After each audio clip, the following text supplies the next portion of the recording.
დღეს თბილისის საქალაქო სასამართლოში პროევროპული საპროტესტო აქციების დროს დაკავებული 8 პოლიტპატიმრის მორიგის სასამართლოს სხდომა გაიმართა. პროცესი მტკიცებულებების გამოკვლევისა და მოწმეების დაკითხვის ეტაპზე გადავიდა. სხდომაზე პროკურატურის 5 მოწმე დაიკითხა. პროცესზე მოწმე პოლიციელები ამტკიცებდნენ, რომ მათ დაზიანება აქციის მონაწილეების მიერ ნასროლი საგნებით მიიღეს, თუმცა არც ერთ მათგანს არ დაუსახელებია კონკრეტულად ვინ ესროლა მათ და იყვნენ თუ არა მათ შორის ბრალდებულებთაგან რომელიმე. მათი საყვარელი სიტყვა ყოფილა რომ არიციან, კითხვებს როდესაც ვუსვეთ არ აქვს პასუხი მასთან დაკავშირებით.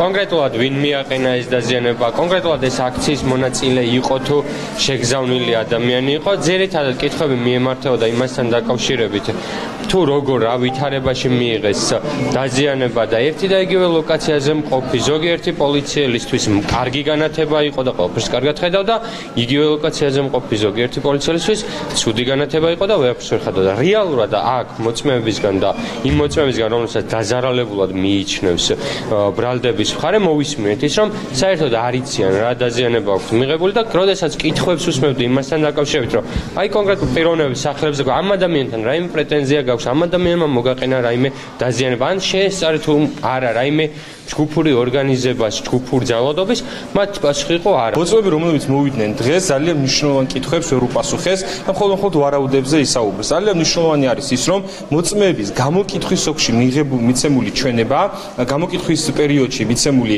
ჩვენება და დღეს სასამართლოში ცოცხლად დაკითხვის დროს მოხდა რამდენიმე უზუსტობის გამოვლინება და შესაბამისობაში არ არის ეს ორი ჩვენებები. ვინაიდან ზოგი პოლიციელი ამბობდა გამოკითხვის სოფში, რომ მათ დაინახეს, რომ როგორ ესროლათ აქციის მონაწილეებს მათ მიმართულებით როგორ ისროლა ქვა. დღეს როდესაც ჩვენ შევეკითხეთ, რომ ვინ იყო ეს ადამიანი, როგორ გამოიყურებოდა, ვინ იყო, მათ თქვენს კითხვაზე უპასუხეს, პასუხი გასცეს, რომ მათ არ დაუნახავთ, ვინ უშუალოდ ვინ ესროლა ქვა, ან რაიმე სხვა კანონსაწინააღმდეგო ნივთი და შესაბამისად მოწმეებმა თქვენს, რომ ვარაუდობთ, რომ შესაძლებელია ეს ყოფილიყო აქციის მონაწილეებისგან. დღევანდელ სხდომაზე ბრალდების მხარის მოწმეები გამოიკითხნენ. პირველი პოლიციელი გივი წიქორიძე გამოიკითხა, რომელიც საქმეში დაზარალებულადაა ცნობილი. ჩვენების დასაწყისში მან აღწერა რა ხდებოდა 28 ნოემბრის ღამეს ჭიჭინაძის ქუჩაზე. წიქორიძის თქმით, აქციის მონაწილეები პოლიციის მიმართ სხვადასხვა ნივთს ისროდნენ. წიქორიძემ ასევე თქვა, რომ მარცხენა თვალის არეში მოხდა პიროტექნიკა, რომელიც იყო გააქტიურებული და უშვებდა ფერად ნივთიერებას. მისი თქმით, პიროტექნიკა მას თვალი დაუზიანა. ადვოკატების დამაზუსტებელ შეკითხვაზე დაინახა თუ არა ვისი ნასროლი ფოიერვერკი მოხდა. მოწმე ამბობს, რომ არ დაუნახავს. კითხვაზე შეუძლია თუ არა გამიჯნოს, ან იცის თუ არა ის ადამიანი, რომელსაც ფოიერვერკი ეჭირა, რომელიც მას მოხდა, იყო დემონსტრანტი თუ პირობითად სუსის მიერ გაგზავნილი აგენტი. პოლიციელმა უპასუხა, რომ არ იცის.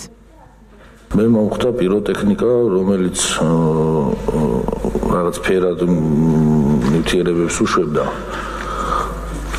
რომელიც გააქტიურებული იყო უკვე და მომხდა თვალის არეში. მარცხენა თვალის არეში. ბრალდებულები არც ერთი მათგანი სახეზე არ შეგიძლიათ დააკავშიროთ აქციაზე განხორციელებულ ქმედებებთან, რაც თქვენ ნახეთ, ხო, მათ შორის 300 თქვენ დაგაზიანეთ.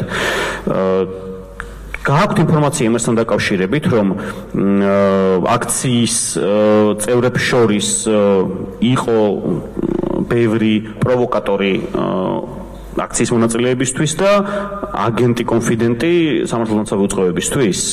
არა და არა მგონია. არა გაქვთ ინფორმაცია, არ იცით, კი ბატონო. კატეგორიულად შეგიძლიათ თუ არა ან შეგძლოთ თუ არა იმ მომენტში, ან ეხლა შეგიძლიათ თუ არა გამიჯნოთ ის ადამიანი, ვისაც მაგალითად ფეიერვერკი ეჭირა ხელში, რომელიც თქვენ მოგხვდათ, ხო, პირობითად, იყო დემონსტრანტი თუ იყო სუსის მიერ გაგზავნილი აგენტი, თქვენ შეგიძლიათ ამისი კატეგორიული ცოდნა გააქვთ, ან კატეგორიულად შეგიძლიათ უარყოფთან დაადასტუროთ ეს ფაქტი? და ეგ თუ აქციის მონაწილეებისთვის ცნობადი იყო, ხო? ნუ რატო არ გადმოგცა პოლიციას სუსის თანამშრომელი? თუ რაიმე გაქვთ. არა, ცნობადი როგორ უნდა ყოფილიყო ბატონო, პროვოკატორი, მაგის პროვოკატორია, რომ არ არის ცნობადი. არ ვიცოდი. არ იცოდით ამას მომკ ზუსტად. თქვენი იქ ყოფნის პერიოდში 28-ში, როდესაც იყავით ამ კონკრეტულ მისამართზე. ვინმე ხომ არ გახსენდებათ ამ ადამიანებიდან, იქ აქციის მონაწილეებიდან, რომ 1, 2 ან პირთა ჯგუფი იყო გამოყოფილი და ეს ადამიანი მოწოდებებს აკეთებდა, ვის როგორი მოქმედება უნდა შეესრულებინა, ვინსად უნდა წასულიყო, ვის როგორ უნდა ემოქმედა, ვინსად უნდა დამდგარიყო. ასეთი პირი გამოკვეთილად ხომ არ გახსენდებათ თქვენ? კონკრეტული პირი არ მახსენდება, მაგრამ წეგანაც აღნიშნე, რომ იყო ჯგუფებად დაყოფილები, რომელიც პიროტექნიკას ერთდროულად რავი, გადაძახილები იყო აშკარად ჩანდა ის, რომ დაიწყებდნენ და დასრულებაც ერთი იყო და დაწყებაც ერთი იყო, რომ აი მოდიოდა უამრავი. ანუ ყველა ადამიანი ინდივიდუალურად მოქმედებდა. კი ბატონო. ასია. ზუსტად იცით თუ არა, რომ ზვია ცეცხლაძეს, რასაც ედავება ბრალდება ორგანიზებას, რომ მის მიერ დაორგანიზებულ ქმედებას მოყვა შედეგად თქვენი ზიანის მიყენება. ეს ზუსტად იცით თუ არა? ზუსტად არ ვიცი. მადლობა. მოწმე პოლიციელის მიმართ კითხვები ჰქონდათ თავად ბრალდებულებსაც. ნიკოლოზ ჯავახიშვილმა გივი წიქორიძეს კითხა, აგინებდა ან შეურაცხყოფას აყენებდა თუ არა სხვებთან ერთად აქციის მონაწილეებს, რაზეც მოწმემ თქვა, რომ მსგავსი შემთხვევა არ ახსენდება. ჯავახიშვილმა დაუზუსტა, გაიგო თუ არა გინება აქციის მონაწილეების მისამართით. მოწმემ ამაზეც უარყოფითი პასუხი გასცა. იცახით, რომ კონკრეტული გადაძახილები იყო აქციის მონაწილეების მხრიდან. ხო? შეგიძლიათ გაიხსენოთ კონკრეტულად რომელი გადაძახილები იყო აქციის მონაწილეების მიმართულებიდან. ახლა ზუსტად ეგრე ვერ გავარჩევდი სიტყვებს, იქ ისეთი ხმაური იყო და ის იყო შეძახილება. კონკრეტულად მე ნიკოლოზ ჯავახიშვილი. რაში მივიღე მონაწილეობა და დაინახე თუ არა მე რას ვაკეთებდი ან კონკრეტული გადაძახილი თუ მქონდა ვინმეს მიმართულებიდან. ბატონო კითხვა და ამ კითხვებზე პასუხი არ ერთხელ პასუხი.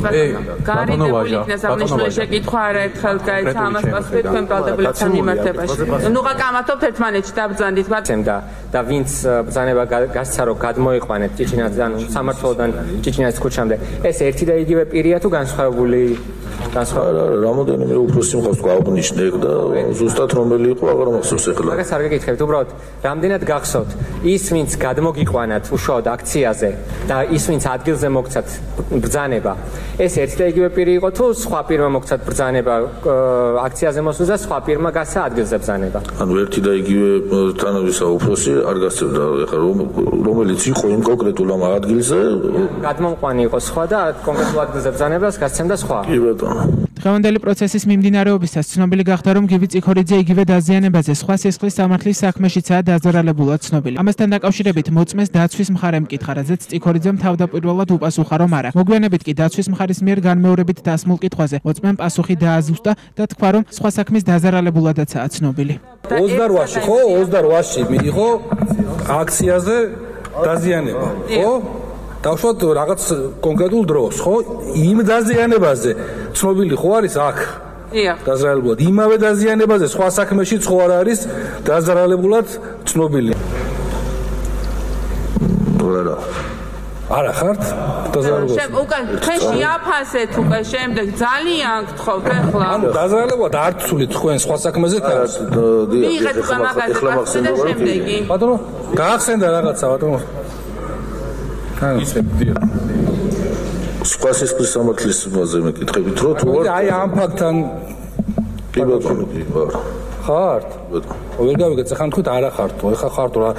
შეიძლება კითხვაც ვერ გავიგე, რა ისეთი ის არის, რომ შეიძლება კითხვაც ვერ გავიგე ნორმალურად თავიდან და ვერ აღვიქვი და მაგით ეხა რვაპირის საქმეზე მეორედ მოწმე პოლიციელი გელა გულორდავა გამოიკითხა. გულორდავა ირაკლი მიმინოშვილის დაკავებასა და მის სახლში საგამოძიებო მოქმედებებში მონაწილეობდა. მას რამდენიმე შეკითხვა თავად ირაკლი მიმინოშვილმა დაუსვა.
პროცესზე ასევე მორიგი მოწმე პოლიციელი გიორგი ზამბახიძე დაიკითხა, ისიც საქმეში დაზარალებულია. პროცესზე ზამბახიძეც ამტკიცებდა, რომ აქციის მონაწილეები პოლიციელების მიმართ სხვადასხვა ნივთს ისროდა, რა დროსაც მან თვალისარეში დაზიანება მიიღო. კითხვაზე დაინახა თუ არა ვინ ესროლა. მოწმე პოლიციელმა უპასუხა, რომ ვერ დაინახა. ბრალდებულთაგან რომელიმეს იდენტიფიცირება შეუძლია თუ არა, მოწმე ამბობს, რომ არ დაუნახავს ვინ ესროლა და არ ახსოვს ბრალდებულთაგან რომელიმე დაინახა თუ არა იქ.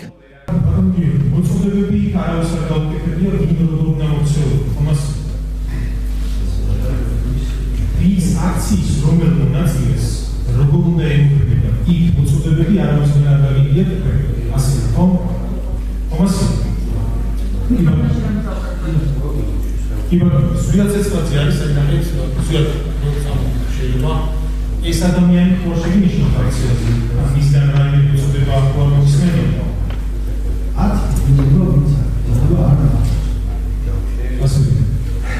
დღევანდელ სხდომაზე ასევე საქმეში დაზარალებული პოლიციელი ვასილ ბასილაძე დაიკითხა. ბასილაძეც ამტკიცებდა, რომ აქციაზე მოხვდა ქვა, თუმცა სხვა მოწმეების მსგავსად მასაც არ დაუნახავს ვინ ესროლა. მორიგის სხდომა 14 მაისს მოწმეების დაკითხვით გაგრძელდება. დაკავებულებიდან სამ ზვიად ცეცხლაძეს, ვეფხია კასრაძესა და ვასილ კეძელაშვილს ჯგუფური ძალადობის ორგანიზებასა და ხელმძღვანელობასედავებიან. მათ 6-დან 9 წლამდე თავისუფლების აღკვეთა ემუქრებათ, ხოლო ბრალდებულებიდან 5 გიორგი გორგაძეს, ირაკლი მიმინოშვილს, ინსაფ ალიევს, თორნიკე გოშაძესა და ნიკოლოზ ჯავახიშვილს ჯგუფურ ძალადობაში მონაწილეობას εδავებიან. მათ 4-დან 6 წლამდე ვადით თავისუფლების აღკვეთა ემუქრებათ.